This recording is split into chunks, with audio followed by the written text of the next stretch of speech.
Assalamu алейкум. Амансыздар урматтуу достор. Азыр декабрь айында дээрлик спорттук мелдештер токтоп турган маалы. Ошого байланыштуу 2021 болуп өткөн кыргыз балбандарынын эң эсте калган күрөштөрүн кайталап көрсөтүп турууну чечтик. Алдыда сиздерге эркин күрөш боюнча балбаныбыз 65 кг чембирлигинде күрөшкөн Эрназар Акматалиевдин Олимпиадага жолдомо берүүчү күрөшүн көрсөтөбүз.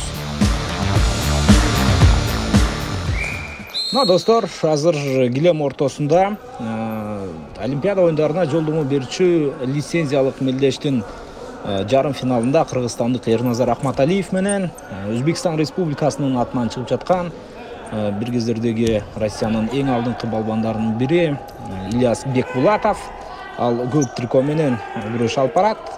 Баарыбыз жакшы билгендей, Олимпиадага лицензия берүүчү мелдештердин финалисттери Олимпиадага жолдомо алат. Эгерде Эрназар бул күрөштү тута турган болсо, анда Токио Олимпиадасына катышуу мүмкүнчүлүгүн алат. Азыр алгачкы секундаларда Ильяс Бекбулатов өзүнүн ишенимдүү күрөшүн көрсөтүүгө аракеттенүүдө. Баарыбыз жакшы билебиз. Жакында гана тагыраак 2020 жылы Ильяс Бекбулатов Өзбекстан өлкөсүнүн атынан чыгып баштады жана дароо эле 2020 жылы Нью-Делиде өткөн Азия чемпионатын утуп алды. Ошентип өзүнүн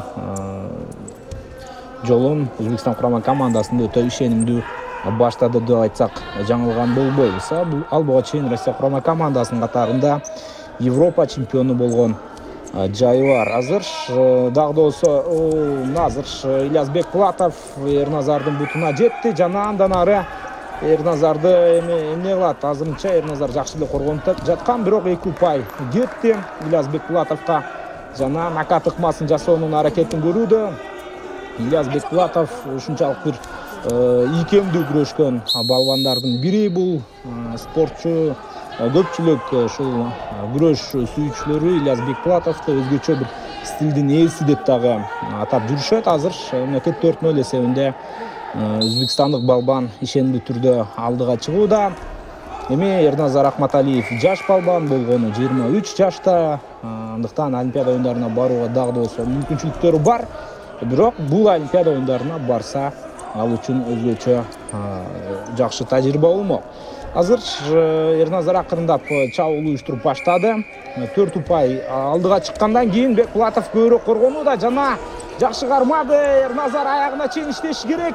Көтөрүп сыртка чыгарып бара жатат жана контрыкма Ильяс Бекбулатов 31 жаштагы тажрыйбалуу балбан, дагестандык балбан абдан ийкемдүү иштеди. Каршы ыкманы дээрлик сыртка чыгып барып калгандан кийин Эрназар Акматалиев өзүнүн чабуулун аягына чейин тилекке каршы жеткире алган жок. Өтө кыйын кырдаалда турат азыр Эрназар, себеби Ильяс Бекбулатов 2 упай ала турган болсо, анда биттеш 10-0 эсебинде жыйынтыкталып, Өзбекстандык балбан Олимпиада оюндарына жолдомо алат. Бул Казакстандын Алматы шаарында өтүп жаткан лицензиялык турнир экендигин да бир жолу эсиңиздерге салып өтөбүз. Эрназар Акматалиев эмне кылыш керек? Жок дегенде биринчи бөлүктүн аягына чейин ортодогу айырманы кыскартууга аракетин жасаш керек. Контрыкма жана канча упай?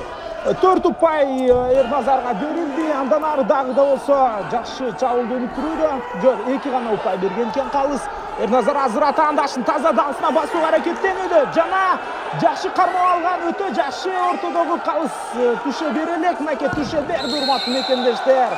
Эрназар Акматалиев 23 жаштагы биздин бриллиант балбаныбыз, мынакей ошентип атактуу балбан Ильяс Бекбулатовду дагысына таза басып Олимпиада оюндарына жолдомо утууда. Бул албетте эркин күрөш боюнча биздин кубанычтуу учурубуз деп айтсак болот. Себеби буга чейин бир топ балбандарыбыз албетте Олимпиада оюндарына катышкан, бирок көп учурда акыркы мезгилдерде Кыргызстанга ошол легионер иретинде күрөшүп жүргөн Аян Лазарев, Магомед Мусаев кечиресиздер, ошол балбандар гана, Базар Уруевтер гана катышып жүрсө, мына өзүбүздүн улубуз азыр Олимпиада оюндарына жолдомо утууда.